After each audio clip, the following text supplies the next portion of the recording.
We're having some fun at that procedural cue this morning, aren't we? It stops the clock, but again, as Moderator Landra explained, it takes time off your lunch. It does take time off of your lunch. All right, so we are ready to handle the... Let me just make sure that I have the right thing in front of me.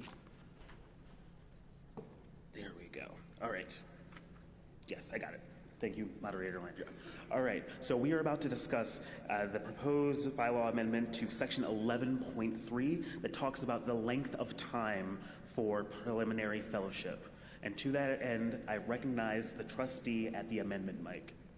On behalf of our Board of Trustees, is this on? On behalf of our Board of Trustees, I move that we consider and adopt the amendment to bylaw section 11.3 related to preliminary fellowship.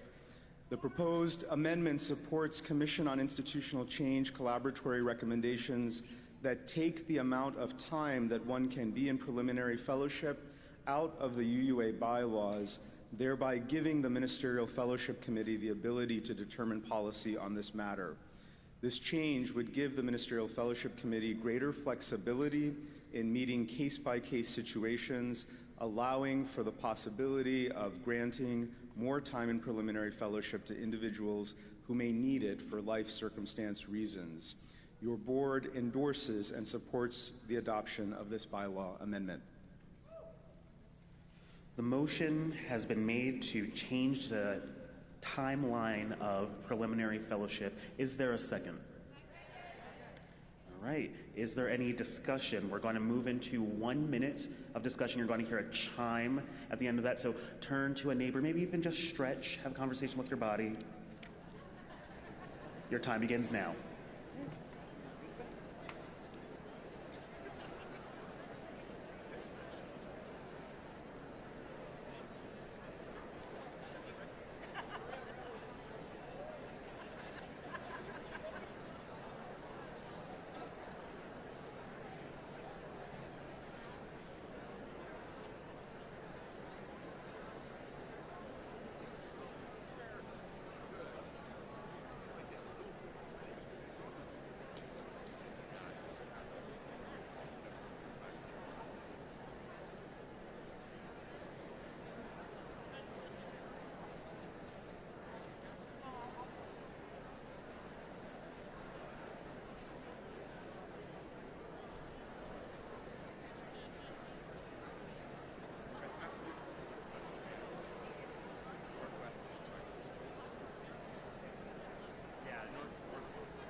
All righty, everybody.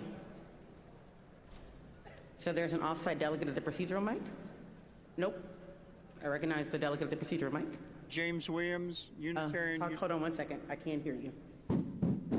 Now I can hear you. James Williams, Unitarian Universalist Fellowship of Morgantown, West Virginia. Point of personal privilege. I would really appreciate it if in the future, when we publish amendments with numbered lines, that we keep one consistent set and not have different sets floating around. That causes me a lot of angst, and I suppose it bothers other people as well. Thank you. I recognize the delegate at the pro mic. Leslie Takahashi. Hold on 1 second. Leslie Takahashi, delegate from Mount Diablo Unitarian Universalist Church, and in Walnut Creek, California. I just want to say briefly that this is an important amendment that recognizes that not every person who comes into our ministry has equal resources. Some people have to work, that takes them longer, and we don't want an arbitrary deadline to keep people who have worked hard to enter into our leadership. Thank you.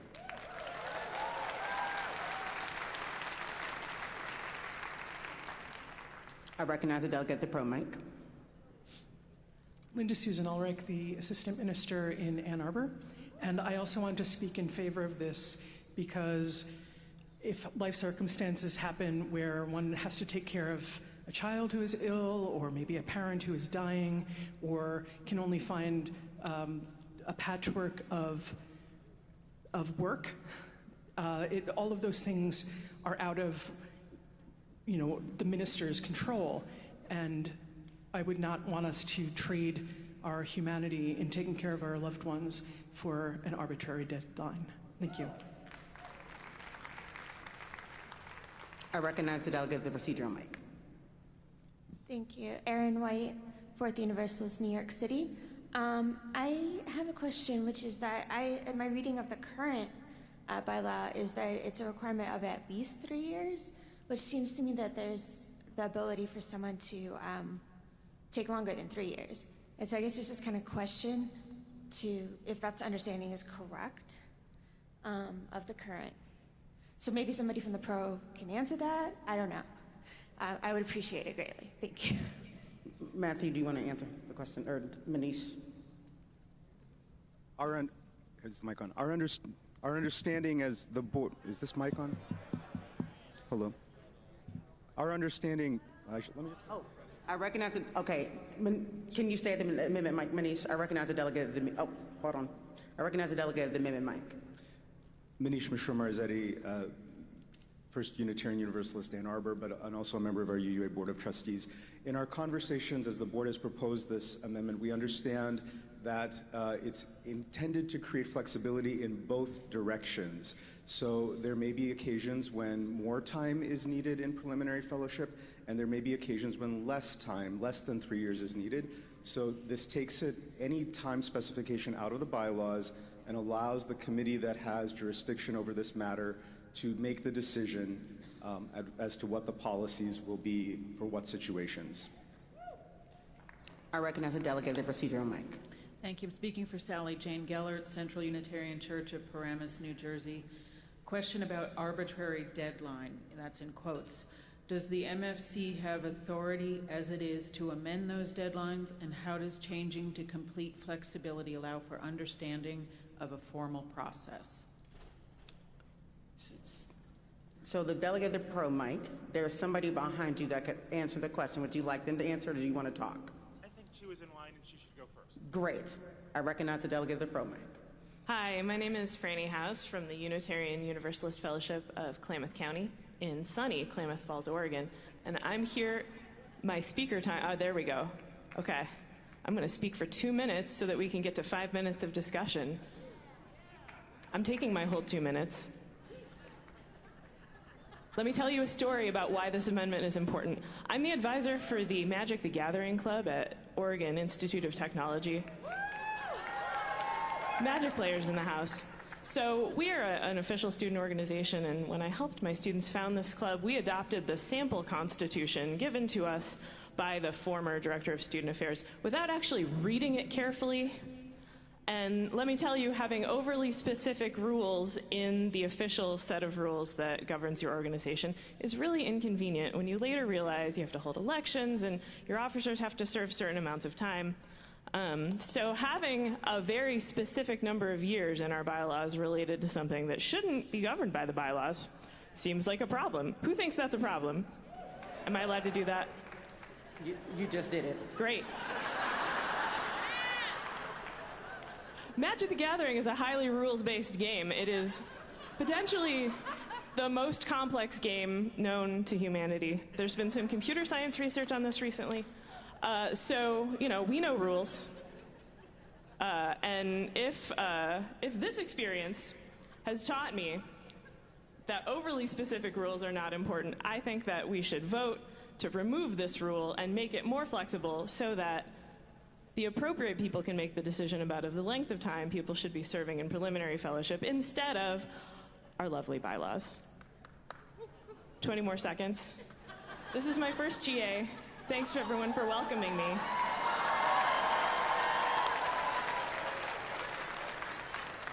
you playing Red Blackjack or what? 5 seconds. All right. Thanks, everybody.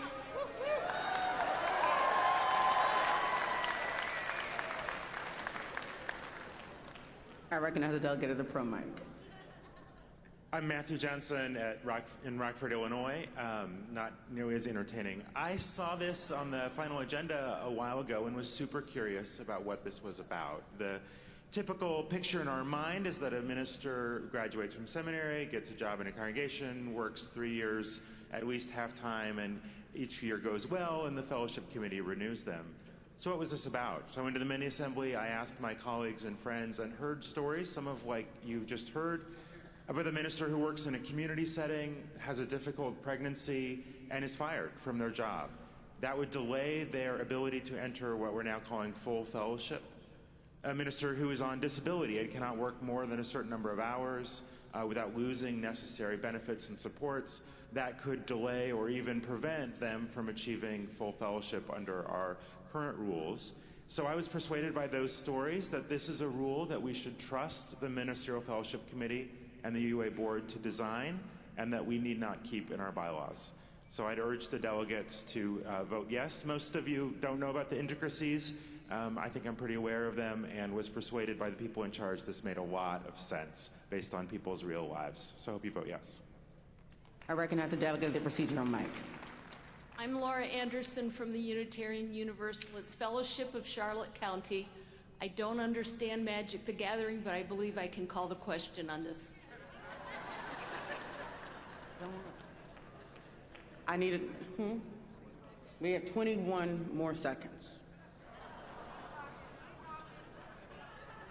And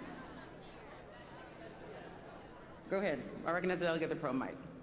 I'm reading for Ame Yung, West Shore UU Church, Cleveland, Ohio. As someone who has done graduate school with physical disabilities in another field, I strongly favor this, as I believe it will help increase diversity of life experience and make becoming a full minister of our faith more possible for our lay ministers with disabilities. Call the question. Come on back. Nope. Oh, you have something you want to say? Yes. I recognize the delegate of the procedural mic. Hans Kelson, Unitarian Universalist Church of Bloomington, Indiana. I don't believe we can call the question yet because there are still delegates at the pro and con mics. So this is a teller. Oh, I'm sorry. And this is a teller. Never mind. I'm leaving now, sorry. I know we all like to have, yes, we like to talk. Go ahead. I'm still Laura Anderson. I'm still from Florida. I'd still like to call the question. Do we have a second? Okay, all those in favor?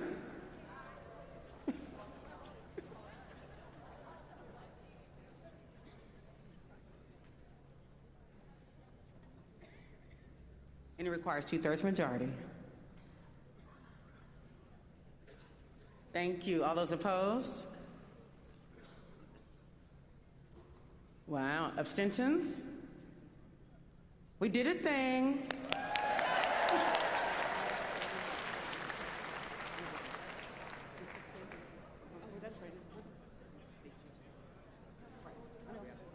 Oh, goodness. Here we go. Okay, now we're voting on the actual thing. Section 11.3, admission to fellowship. All those in favor, please raise your voting cards. I love Robert's Rules of Order. Not.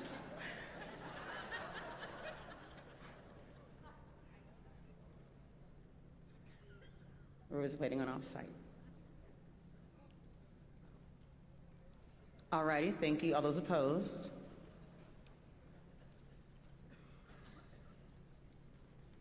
Any abstentions? Thank you. We did another thing.